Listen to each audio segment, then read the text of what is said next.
Good evening to everyone. Friday na sad o magpadayon ta sa atong pagtuod sa pulong sa Ginoo pitsa 29 sa Enero. Hapit na ta matapos ining bulana. Akong gipasalamatan ng Ginoo tungod sa iyang kaayo kanato. Una, ang iyang pagprotect nato. Ikaduha, ang iyang panglihok sa atong mga sulod. He is working within us in a sense that we are free to continue to study His Word. And then number two, He has given us a spirit to desire for His Word. A spiritual appetite, kumbaga. Because we know from the fact that our enemy is maximizing his effort to discourage us. One of the lethal weapons of our enemy is discouragement. And we know what is the effect of discouragement in our part. When we are discouraged, we lose our appetite in the Word of God, spiritual appetite. We lose our desire for any spiritual things. O muna'y worst. Muna'y worst sa kahimtang kung mawad-an na ta og appetite sa mga butang nga iya sa Dios. Tungod kay sa epistle ni Paul sa mga churches nga iyang na establish, ang pinaka admonition niya sa mga kaigsuunan sa Pilipos, mao kining pagpadayon nga malahutayon diha sa pulong sa Ginoo. Mao na nga, salamat ta sa Ginoo kay nagapadayon ang Ginoo pagpanglihok sa atong mga kinabuhi. Usa ka dako nga saksi sa atong kaaway kon dili na priority sa atong kasing-kasing ang pulong sa Ginoo. It is a great success in the part of our enemy if the Word of God is no longer a priority to us. I am thankful to God nga one way of sustaining our faith, that our faith will continue and remain strong despite the pandemic, despite of these challenging moments in our life. Mao nga makapadayon ta sa pag tuon sa pulong ug wala taw kawad sa gana.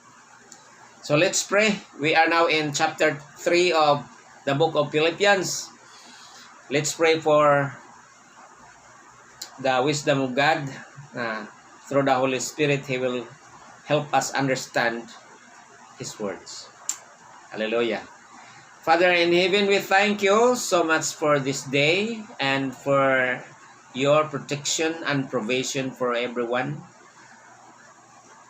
of us, Lord. We thank you that, Lord, you have been so faithful and full of grace to us, and that, Lord,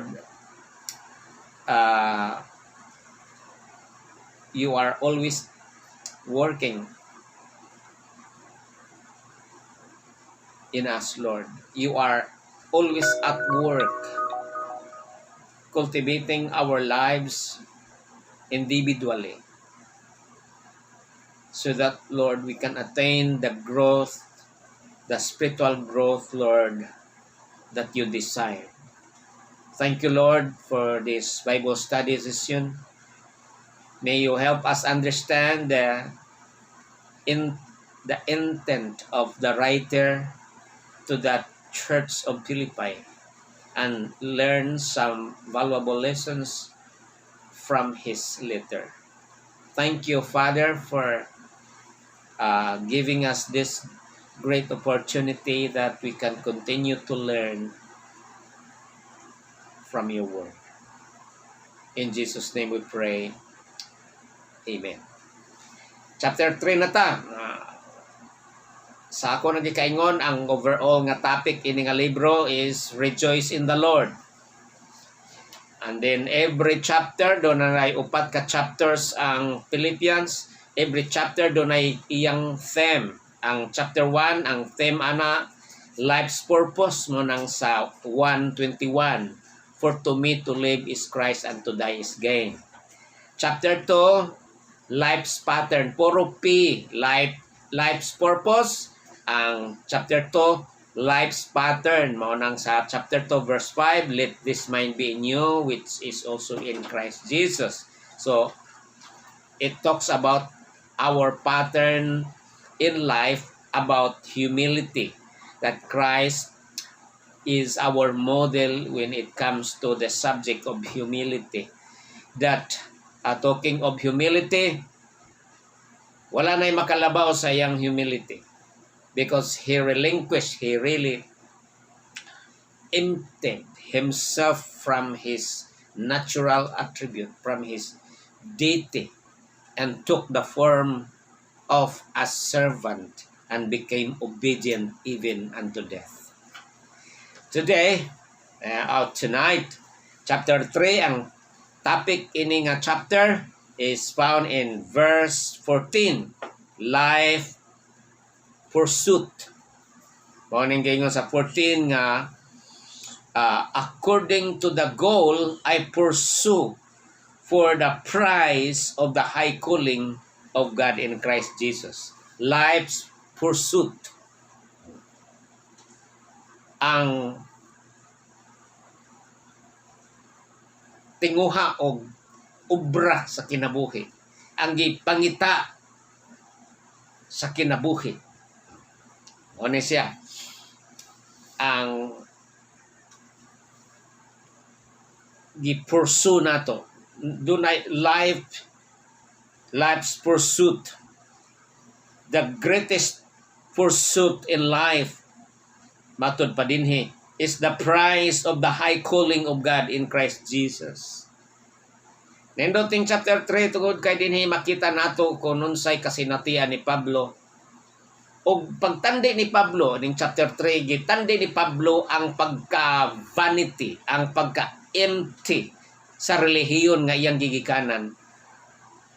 Og ang pagka-blessed kayo niya sa bag-ong relasyon niya kang Kristo. So, let's start from verse 1. Ingon din, finally, my brothers and sisters, rejoice in the Lord. To write this again is no trouble to me, and it is a safeguard for you. So, again, Paul mentioned the word rejoice, because as what I have said, that the overall theme of this book is rejoice in the Lord.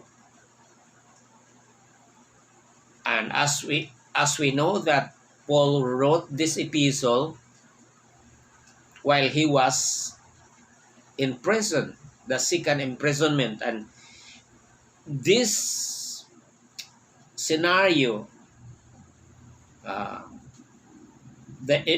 this imprisonment of Paul, muna last niya imprisonment because he knew that sooner or later he will be executed. So it is a farewell letter to the beloved brethren sa Philippians. Iya gong giingon diri pagsulti nga, finally my brothers and sisters. Calling brothers and sisters, dili ni niya katribo, di ni niya fellow Jews, because Philippians church most likely is a Gentile church. Ingon siya, rejoice in the Lord. Kalipay mo. Dili mo angay magsubo sa kahimtang nako nga I am going to be at home with God, di na magdugay. Ingon siya sa 2 Timothy chapter 4 verse 6 nga I am ready to be offered and the time of my departure is at hand. So, kapit na gyud siya kuhaon, kabalo siya. Paul was a lawyer by profession. He was the youngest member of Sanhedrin. Kung makigkaso siya, naa say laban. Kung mudepensa sa siyang kaugalingon for his own freedom, he can do that. And I believe he still have many access in Sanhedrin because he was a former legislator. Pwede ra gyud kaayo unta kung si Pablo nagngita pa og inunta due process. Total ma-prove man niya nga all the evidences and the witnesses were all fabricated. Pero wala sayang feeling because na sense na niya this is the time of his departure. He has been saturating the Asian nations because he made 3 missionary journeys. He saturated the Asian nations with the gospel. He is the greatest evangelist. He is the greatest soul winner. He is the greatest church builder. Wala pa'y mulabaw niya hangtod ron. More than 2,000 years ago na milabay. In our modern day, where advanced technology is available, no one can surpass the evangelization campaign of Paul. Here in his final words to the Philippians, he said, finally, brethren. The word finally refers to the end of his epistle. And at the same time, ang yang farewell sa yang mahal nga mga kaigsoon. The pastor of pastors, he said, finally, my brothers and sisters. He identified himself with the believers in Philippi. He said, rejoice. But your joy must be in the Lord. He qualifies the kind of joy that they should have. When you rejoice, it must be in the Lord. It means what is the Lord's becomes the source of their joy and happiness. This is the statement of a pure follower of Jesus Christ. A pure Christian, a pure believer in Christ. The statement that nothing that could give him joy and pleasure other than the Lord. Unsa bay makalipay nimo? Unsa bay source sa imong joy? Ang ipasabot ba Paano ka ba mapasaya? Paano ka ba maging masaya? Paano ka maging maligaya? Ano ba ang ikaliligaya mo? Paano ka magiging galak? Maraming bagay ang tao magiging masaya. Ang karamihan kapag marami siyang pera. Kung pera ang pagbabasihan sa ating kaligayahan, sa panahong ito, iilan lang ang magiging masaya. Dahil pare-pareho tayong walang pera. So, kung walang pera, kung pera ang magiging dahilan sa ating pagiging masaya, hindi na tayo pwede maging masaya. Pero dito ay i-qualify ni Paul ang klase sa pagkalipay. Ang pagkalipay nga diha sa Ginoo. Mga igsoon, I pray that the source of our joy will be the Lord. It is my desire as a pastor that the ultimate source of our joy, what can make us happy ultimately, is the Lord.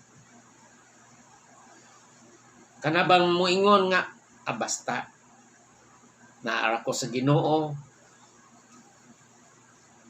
nakaila ko sa Ginoo, wala na mo labaw pa anak nga kalipay. Mao na. Di nimo ibaylo ba bisan unsa nga butang ang imong kalipay diha sa Ginoo. Verse 2 ta, nga warning dire. Ingon siya, beware of dogs. Beware of evil workers. Beware of those who mutilate the flesh. Tulo ka noun din eh. These three nouns, dogs, evil workers, and kining gitawag og mutilate in the flesh, kining circumcision. Puro ni nag-describe sa false teaching. Kining verse to nag-refer ni sa Judaism nga doktrina, nga maoy doktrina sa mga Hudiyo. Kining doktrina mauni ang gigikanan ni Pablo nga doktrina.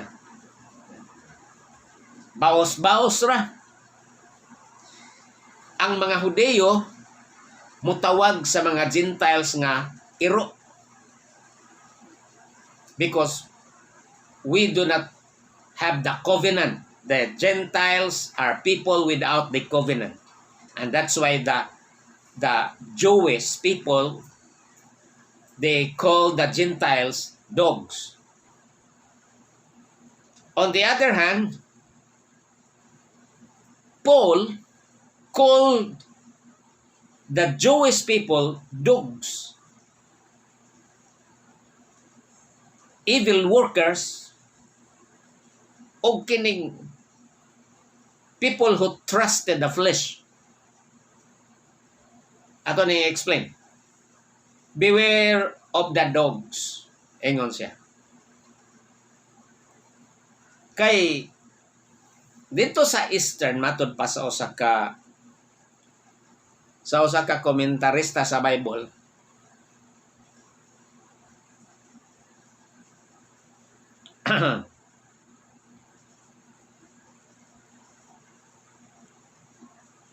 atong basahon na sa usa ka version sa Bible.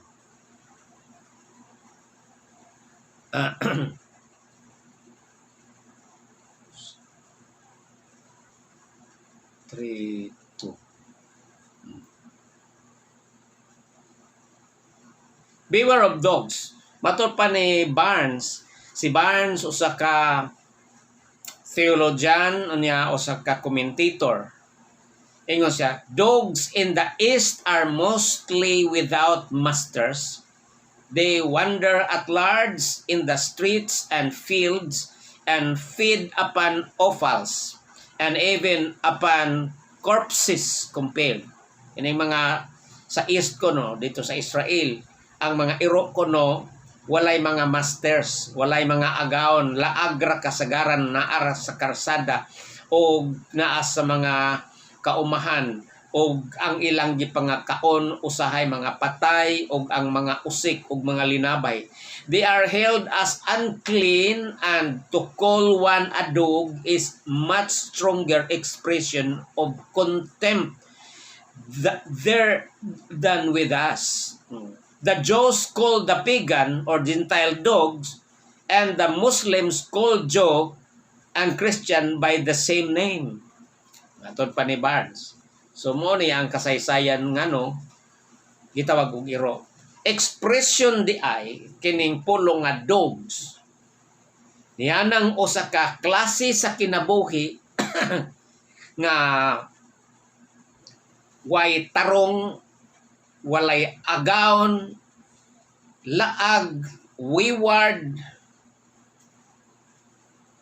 Mao ni ang klase sa mga tao nga gipalikaya ni Pablo. Kay sa panahon ni Pablo dito sa Pilipos, bisan tuod ang Pilipos usa ka Gentile nga church na ay nagasige gihapon og panudlo nga mga Jews, kini mga Pharisees, kining mga Judaism, mga Hudiyo ni sila nga mga magtutudlo nga gi-capitalize nila or gi-major nila ang Pentateuch. Kanang Pentateuch mo na ang 5 books of Moses.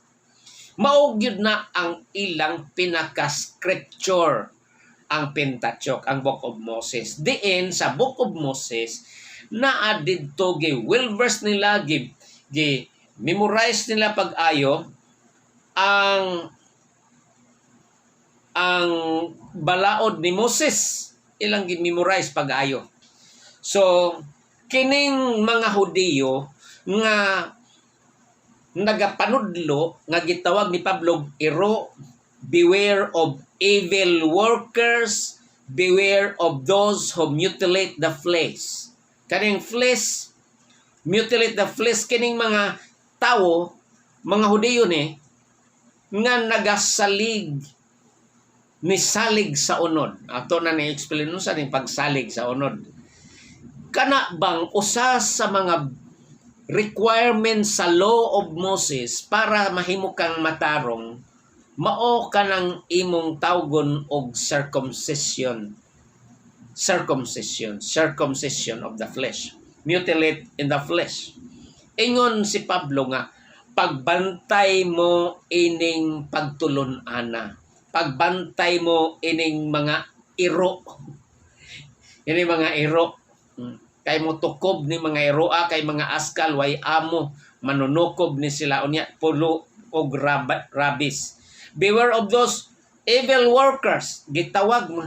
Actually kining termino ni Pablo dire matod sa mga commentator, it's a hard word, it is a strong rebuke, it is considered as a strong rebuke of Paul to this Judaizer. Kining gigikanang relihiyon ni Pablo. Perting dasiga baya si Pablo ining relihiyon na. Nagtuo baya si Pablo before, nagtuo baya si Pablo nga he was doing the right thing before God. Tungod kay iyang pamatyon ang mga kaaway nga relihiyon nila. Kay gusto niya nga ang ilang relihiyon ra maoy mo daghan. Kay nagtuo siya nga ang ilang relihiyon maoy pinaka-correct nga relihiyon. Unya, later on na-discover niya nga perti man dahil hinoong palpaka ang maong relihiyon. Mo nang si Pablo paingon sa Damascus o sa kadakong syudad, nagkuha siyang permiso gikan sa Sanhedrin o sa kaparian, ang maong permiso nga iya na pong i-prosecute, iya na pong pandakpon ang mga nagtigom didtong mga Kristohanon sa Damascus. si Pablo while he was on his way to Damascus, giambush siya sa Ginoo. Nahibaw nata sa istorya. Unya giingnan siya nga, Pablo, bangon diha, kay himuon ti kang ebanghelista ug magwawali sa mga nasod sa Hentil. Nga tungod ni ana, ikaw mag-antos sa daghang alantuson tungod sa maong tawag, tungod kay gilutos mo ang iglesia sa Dios. Mo na nahitabo. So, ang nahitabo mao nga ang kanhing gimahal ni Pablo nga relihiyon, Judaism, karon sa iyang bag-ong kinabuhi kay nakaamgo naman siya, perting sila gani, perten na niyang pagkaamgo gyud kay ang iyang tawag ini nga teaching, dogs, evildoers, unya people who trust in the flesh kanang circumcision. Kay sa mga Hudiyo, balaod ni Moses nga ang mga Hudiyo nga lalaki, after 8 days, tulio na, circumcise na. Dadalhon dito sa templo, unya circumcise siya. Ug mao ni ang gisaligan sa mga Hudiyo. Nga through the obedience of this law, they become righteous. Mao ni ang gipasigarbo. Kining mga feeling ining mga magtutudlo way kalahian sa feeling ni Paul ni adtong wa pa siya makabig. Yo, imaginean la na nga that zeal of these people to really spread their doctrines was no different than Paul before Paul's conversion. So maingon na siya karon sa bag-o niyang kinabuhi, bantay mo ini kay diha nagugkudigikan. Bantay mo ini kay pertini kaayo ka puesonos ka pornograbes ning klasiha sa pagtulunan. Evil the workers ni siya. Beware of those who mutilate the flesh. Na? So, ang full explanation ining iyang statement sa verse 2 ni asa 3. Ingon dire. For we are the circumcision, the ones who worship by the Spirit of God. Duhana ka circumcision din. Kaning unang circumcision, ang law ni Moses, nga gitawag niya og mutilate the flesh. Ang in IBE ni gitawag na og concision. Ang King James, mutilate the flesh. Can mutilate to cut the flesh, mutilate. So, people who trusted this ritual, it is a ritual, it is a rite, at it is a part of the national law of the Israelites, that every male Jew nga matao, after 8 days, tulion yun na. Because it is considered righteousness.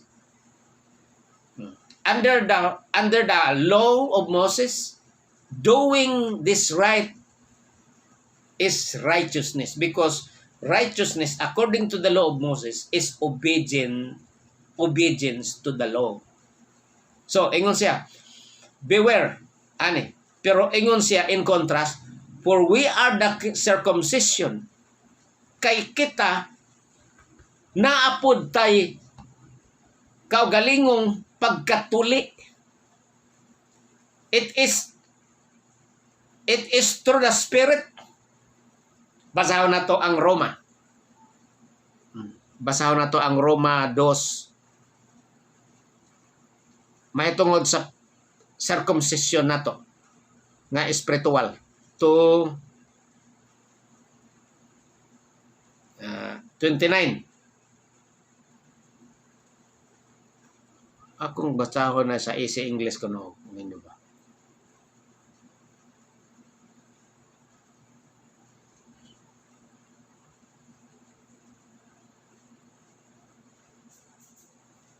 Ayun dire sa sugod lang ta sa 27. Nobody has circumcised the Gentiles, but if they obey God's rules, the Gentiles are showing something clearly about you. Jews, they are showing that you are wrong. You Jews know Moses' rules because your people have written them down. Also, someone has circumcised you. But if you do not obey Moses' rules, God is still right to punish you. Not everyone who seems to be Jew is really a Jew. God does not accept a man because someone has circumcised that man's body. No. A true Jew is someone who is a Jew inside himself. A true Jew is a person that God has circumcised deep inside in their spirit. God's spirit does not work in a person.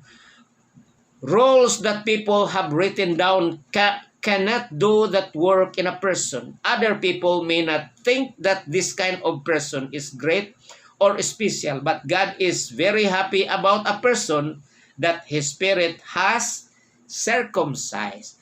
Na nasa Romans 2, beginning from 27 to 29. Balik ta sa Philippians 3. So, mao na magigsunan. Dinhi na duha ka circumcision, duha na ka tuli ang gisgutan ni Pablo.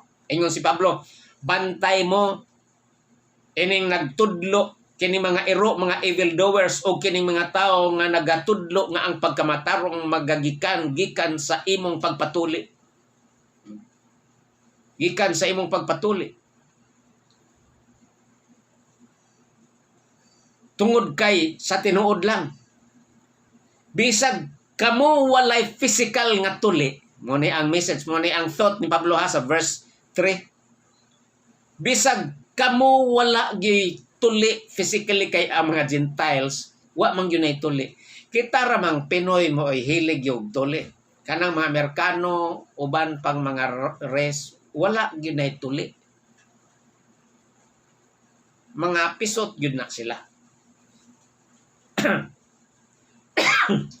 Kita ramang mga Pinoy mo ay particular gyud og tuli. Big deal na gyud nato ng Pinoy nga pisot.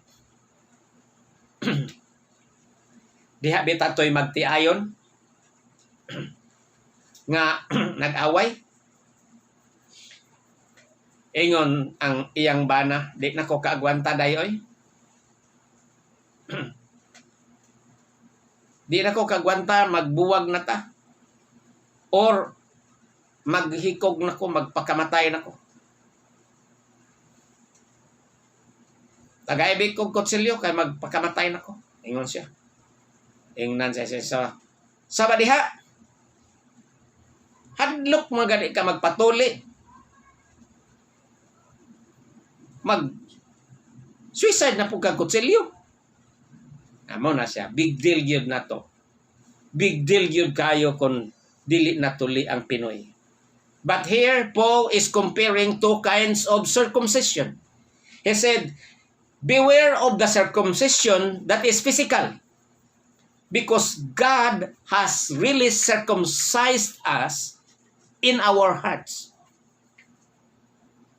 Ang tinuod ko ng Hudiyo, dili ka ng outward, dili ka ng gawas. Ang tinuod nga tuli, dili ka ng gawas. Kay kining maong mga ritual sa mga Hudiyo, mga forsyado lang na, landong lang na sa tinuod gayod nga espirituhanon nga kahimtang. Nga kining physical nga circumcision is a typology of a spiritual circumcision.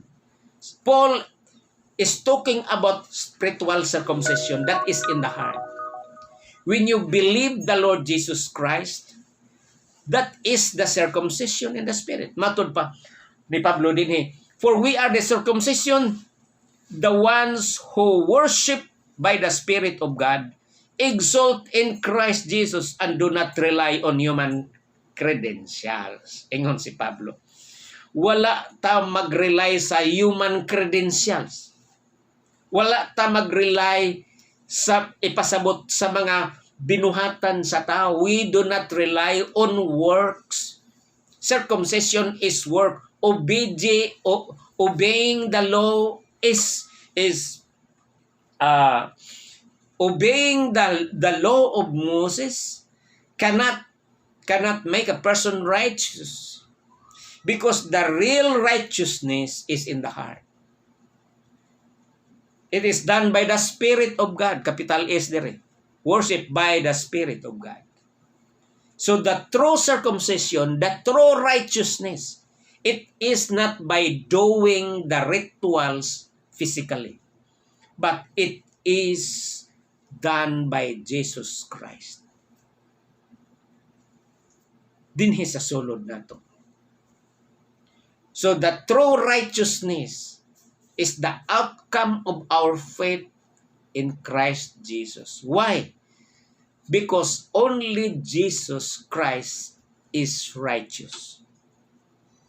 Only Jesus Christ is righteous. And believing Jesus Christ means that the righteousness of Christ is transferred to us. And when it is transferred to us, God the Father will see inside us not anymore our sinfulness, not anymore our disobedience, but He will see the righteousness of His Son, Jesus Christ. That kind of righteousness can satisfy the justice of the Father. And therefore, the Father will declare, there is now therefore condemnation to them that are in Christ Jesus. Maone ang nakanindot sa pagtuo o sa pagbuhat. Paul was able to distinguish between the works and faith. According to Paul in Epistle, we are saved through faith and not by works. And those who rely on the works are still under the curse. Tanaw na to dire. Because these Jewish people, the Judaizer, the Israelites in general, rely on works, rely on the law, rely on the flesh. Pasa ta sa 4. Though mine too are significant, if someone thinks he has good reason to put confidence in human credentials, I have more. Ingon si Pablo, nga kining mga tawhana nagpasiggarbo nga perte nila ka obedient kayo sa law, perte nila gyud ka pure nga Jew sila. kung sa reason lang nga mosalig ta sa atong flesh, I have more to trust. Ingon siya, I have more to trust. Manuman. Ingon siya sa 5. I was circumcised on the 8th day. Mao gyud tuman gyud ang balaod sa Judeyo. From the people of Israel and the tribe of Benjamite or Benjamin.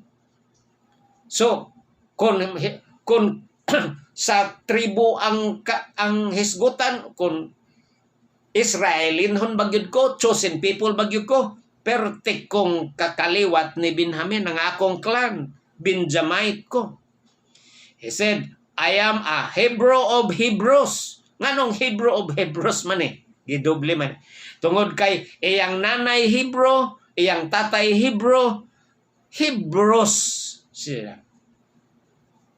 I live according to the law as a Pharisee. Kining Pharisee mauni ang pinaka respected group of people in Israel nga sila ang authority sa pag-interpret sa Torah, kining Pentateuch, kining law of Moses. Og sila ang pinaka-stricto kaayo nga nagatuman sa mga ritual sama sa pag-fasting, sama sa pag-amot, sama sa pagbuhis, tanang mga rituals perte ka stricto kaayo kining maong mga tawhana. Pero outward ra lagi na siya, pagarbura lagi ka na. Mauning miingon si Pablo, beware of dogs. Kay mauning mga tawhana magasuroy-suroy sa kadalanan, tag-as og sinina, perte ka high regarded sa mga tao, kay lagi sila ra ang authority nga nagka-interpret sa law of Moses, sila ang expert sa law of Moses, sila ang nagkabuhat perfectly, nagasunod sa law of Moses. Kung baga, kining image sa Santo Papa bitaw karon, kining image in ana gyud ang gi-project nga image sa mga Judaizer nga perte ka highly regarded ba. Ganina naminaw kog balita gitawag gyud nila ang Papa og Holy Father. Mga igsoon, this is a blasphemy. Calling a man a Holy Father is a blasphemy, because there is only one I know in the Bible who deserves that title, and that is no other than the Creator of the universe, Holy God. Gitawagod siya sa Biblia, Holy, Holy, Holy. Meaning, you are faithful, you are perfect, you are flawless, you are everything. Doon na ba'y tao nga gianak og usa ka babae nga maka-qualify anak? Wala. Mga kigsunan. And those who trust the flesh are under the curse. Mo ni ang distinction ni Pablo din. Busa kadtong nagasalig sa iyang mga binuhatan aron nga mamatarong siya sama sa mga Hudiyo nga nagasalig sa ilang mga binuhatan aron mamatarong. Matod pa ni Pablo, under the curse. Kung dunay mas daghag rason nga mosalig sa unod, ako to. Ako mao ko ning sa una. Kung mahitungod lang sa pag-obey sa balaod, perte kong ka-obedient, grabe ko ka dasig kaayo. Kung mahitungod sa pag-obey sa balaod ni Moses, tuli ko pagkawalo ka adlaw. Usa ako lumad nga Israelinhon, kaliwat yun nako. Ako kaliwat ko ni Benjamin. Benjamin. Ako sa ka-Hebro, ug ako I live according to the law of the Pharisee. In my zeal for God, I persecute the church according to the righteousness stipulated in the law was blameless. He said, before I was thinking that I was blameless.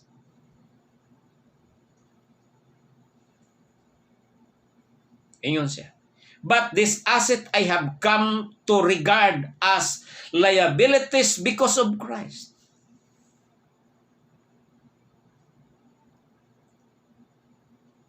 Basahon na to sa King James. Ingon siya. But what things were gained to me before, I counted loss for Christ. Concerning the zeal persecuting the church, touching the righteousness which is in the law, blameless. Paul has a lot to trust in the flesh before. But he said, I counted it loss for Christ. Doubtless, and I count all things but loss for the excellency of the knowledge of Christ Jesus my Lord. Praise the Lord. Mga kigsonan, taposon ni ato ning sumpayan sa sunod. Kay si Pablo, hingpit niyang gi-disregard nga kadtong paagiha sa kinabuhi dili gayud makamatarong. Og ang iyang gihimo mao nga bisan siya ang pinaka dunay dako og daghag rason nga makasalig sa iyang kaugalingon tungod niini, kadtong tanan nga matod pag-gain advantage sa usa ka citizen, sa usa ka Hudiyo, giisip niya kini nga way bili para lamang kang Kristo. Pagkanindota kayo ng testimony ni Paul, if you read this over and over until it it will sink down into your heart how much Paul really appreciate his new relationship with Christ. In exchange of his being a Judaizer, pagka dako sa nabalhin sa kinabuhi ni Pablo. Munang sa verse 14 ninyon siya nga, life's pursuit. The greatest pursuit in life, matod pa niya diri sa 14, I press toward the mark for the prize of the high calling of God in Christ Jesus. Muna ang theme ini nga tibuok nga chapter. I press. Karon ang akong sa una akong direksyon malabo pa sa alkitran. Pero because I was blinded by trusting the law, by trusting my works. But thank God for His grace, ingon siya, that He really changed my life. And now crucified with Christ, nevertheless I live, not I, but Christ lives in me. Matun pa niya. So, pagkanindot kayo. Akong ibilin ninyo ning gabihon. Ang tinuod nga circumcision ni asa kasing-kasing. Ang atong pagtuo kang Kristo. Ang atong pagbutang sa atong pagsalig kang Kristo. Mauna na ang circumcision of the heart. Og matod pa ni Pablo, only those who are circumcised in the heart can worship God in the Spirit. Pagkanindota yun. Nganuman, we are the people circumcised in the heart, worshiping God in the Spirit. Hallelujah. Praise God. Nilampos magyud si Kristo sa iyang pag-anhi aron i-rebuild niya pagbalik ang kingdom o na iyang i-establish ang Commonwealth of Christian of kingdom citizens. Diin iyang i-restore ang kahimtang nato nga tao ngadto sa usa ka pagsimbangan natural, spontaneous. Worship, according to my message last Sunday, is not an obligation. It is not a job. It is not a mission. Worship is natural. It is spontaneous. Anywhere and everywhere we can worship God. Because only worship continues in heaven. Tuangi sa langit. Because the restoration will not end on earth. The finality of restoration kanang dalhon na ta sa Ginoo ngadto sa atong Pinoy-anan. Ingon siya, mangadto ra ta sa atong Pinoy-anan. Ngadto ra ta. At samtang naghulatan ni Jesus, let us do the mission of Jesus Christ. Hallelujah. Amen. Praise the Lord. Mag-aampo ta. Salamat Lord sa imong kaayo. Salamat sa imong mga plano. Salamat sa circumcision sa akong kasing-kasing. We have much reason to rejoice in the Lord. Thank you Lord that now the source, the very source of our happiness is Jesus Christ. Thank you Lord for giving us this opportunity to learn about your word. Thank you, Lord, that through the Holy Spirit, you have circumcised us in the heart so that our faith will not be in vain, but, Lord God, through the righteousness of Christ, we were declared righteous. We were declared holy. We were declared forgiven and free in Jesus Christ. I pray. Amen. Praise God. Kita ta sa Domingo, ang council doon ay meeting kadali ragyod, doon niya ako lang yung gipabawon kay base giabot putag paniod to, ganagmay ragod yan nato nga pagkaon. We will discuss 1 year last year nagka-meeting tagkas as council karon ra ni ikaduha, and we will talk about the ministry because for 1 year kapin na nag-maintain ragyod atong church. So we will make some kind of decisions sa atong ministry kung unsay direction sa atong ministry. So Tambong ta karong Domingo sa last Sunday of the month of January. Tambong nato ang atong panimbahon sa Domingo. Praise God. See you in this Sunday. Amen.